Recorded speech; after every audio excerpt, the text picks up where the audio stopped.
Bonjour à tous, bienvenue pour ce point de marché. Nous sommes le lundi 6 février. Alors, je reviens rapidement par rapport à la situation des marchés. On l'a vu, le CAC 40 qui a connu un début d'année tonitruant avec quasiment 11% de hausse depuis le 1er janvier. Depuis la semaine dernière, on a eu pas mal d'évolutions.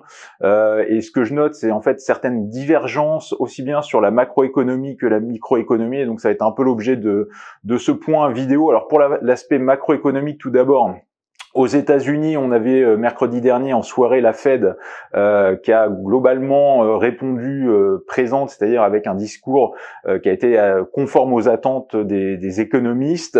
Ça a été acheté par le marché mercredi soir et avec concomitamment, j'ai envie de dire, avec une détente sur les taux longs. Donc ça, c'était sur la séance de mercredi à jeudi. Par contre, en fin de semaine, c'était un peu tout l'inverse, d'où cette notion de divergence, tout l'inverse avec les chiffres de l'emploi US qui pour le coup sont ressortis, emploi US donc de janvier, qui sont ressortis très supérieurs aux attentes, avec plus de 500 000 créations de postes alors qu'on en attendait 180 000 je crois de mémoire, et un taux de chômage qui est tombé à 3,4% contre 3,6% de consensus.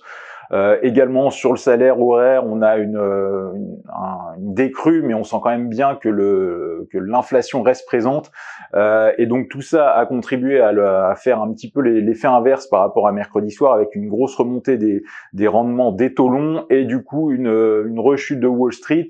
Qui est allée de pair avec là aussi pour l'aspect divergence une actualité microéconomique qui était plus terne, j'ai envie de dire, notamment avec les publications qu'on a eues sur Apple, même si Apple avait terminé dans le vert, mais je pense aussi à Amazon, à Qualcomm, il y avait Alphabet également qui a été sous pression. Et donc ça prend un peu le pendant inverse de ce qu'on avait connu antérieurement entre fin janvier et début février, avec, vous vous souvenez aussi de Tesla qui avait bondi de plus de 10% sur sa publication de fin janvier, et surtout Meta avec Facebook qui avait pris 25% sur sa séance record de jeudi.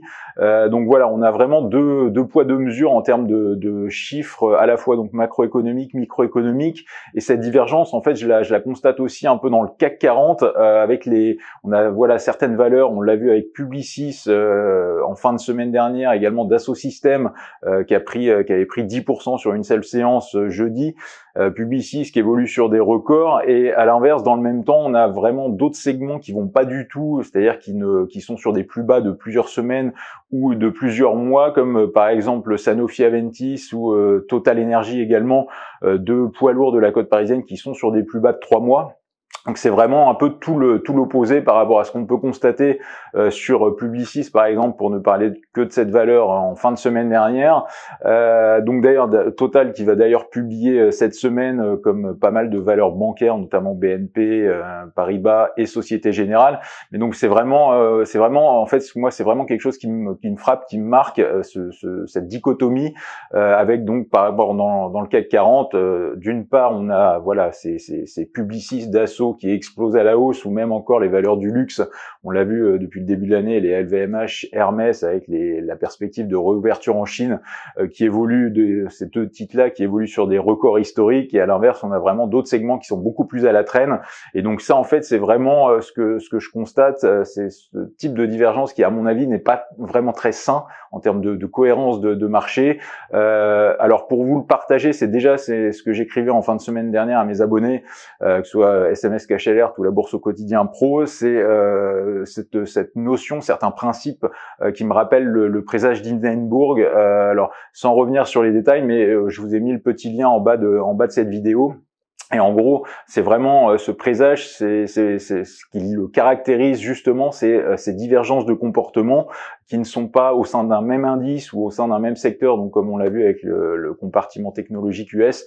Et donc ça, généralement, c'est pas le meilleur des signaux qui soient. Et comme vous le verrez avec le petit lien en bas de la vidéo, là sur le présage d'Hindenburg, la dernière fois que je l'avais constaté, c'était début 2022, et on se souvient que derrière, en février, il y a eu le conflit Ukraine-Russie qui a débuté. Alors, j'ai pas de boule de cristal évidemment pour savoir comment vont évoluer les choses, mais c'est vraiment, en fait, je suis vraiment dans le même genre de situation, de prudence à l'instant T, surtout compte tenu de la hausse qu'on a eue là du CAC 40 depuis le 1er janvier.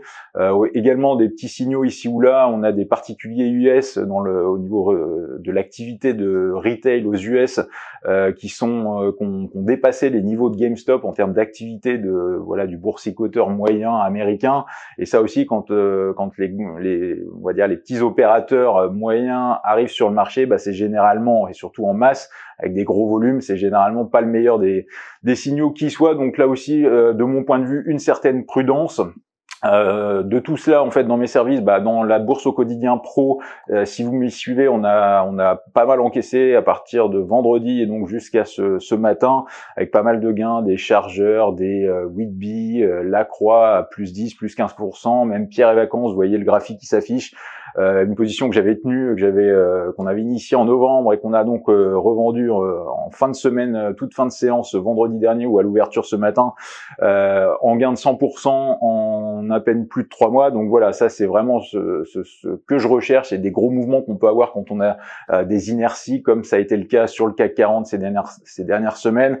Maintenant, à l'instant T, je veux beaucoup plus méfiant, et c'est pour ça que je pense qu'il va falloir insister maintenant probablement plus sur une correction. Alors d'où l'idée de SMS Cash Alert avec des dérivés pour capitaliser sur une correction du CAC 40. Selon moi, je m'attends plus à un retour sous les 7000 points dans les 2-3 semaines qui viennent qu'à une explosion directe, c'est-à-dire une poursuite de la hausse vers les, 7004, 7005. Donc c'est vraiment ce sur quoi moi je vais insister dans mon service, c'est-à-dire une grosse partie de liquidité dans la bourse au quotidien pro, et avec pas mal de dérivés à la vente dans l'idée de profiter d'une correction salutaire des marchés. Bonne semaine à tous et à bientôt.